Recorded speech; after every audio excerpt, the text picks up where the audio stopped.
গাছ বাবা, আজ 12 বছর ধরে চেষ্টা করছি, আমার বউয়ের কেন একটা বাচ্চা হচ্ছে না, দেখেন না। গাছের পাতা নড়ে চড়ে, বাঝা মেয়ে গর্ভ ধরে।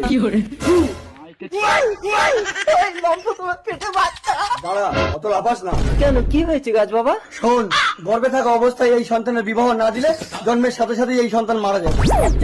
গাছ বাবা, কোথায় গেলে? আরে, আমার ছেলে হবে কি মেয়ে হবে আমি বুঝবো কি করে? ওগো, মনে হয় আমার মেয়ে হবে। ঠিক তো, তাহলে একটা পাত্র দেখি। হয়তো একটা বর আসছে। এই, কোথায় যাবি বিয়ে করতে? আমি তো শ্বশুর বাড়ি যাবো বিয়ে করতে। না, তোকে যেতে হবে না, চল তুই আমার মেয়েকে বিয়ে করবি। কোথায় আপনার মেয়ে? এই তো আমার বউয়ের পেটে। করছি। ও মঙ্গলম, পেটে মালা বাঁধলাম। খুব ভালো। এবার আমি কি নিয়ে বাড়ি যাবো? বউ না নিয়ে গেলে তো মা আমাকে মারবে। ঠিক আছে, তুই আমার বউটাকে এখন নিয়ে যা, বাচ্চা হয়ে গেলে আমার মাল আমাকে ফেরত দিবি। হ্যাঁ, যা নিয়ে যা আমার তেরানের লম্ফু। আমার বাচ্চা হবে। বাচ্চা হয়েছে? আর আপনিও শুনে রাখুন, যদি মেয়ে না হয় ছেলে হয়, আমি কিন্তু আপনার বউকে ছাড়বো না।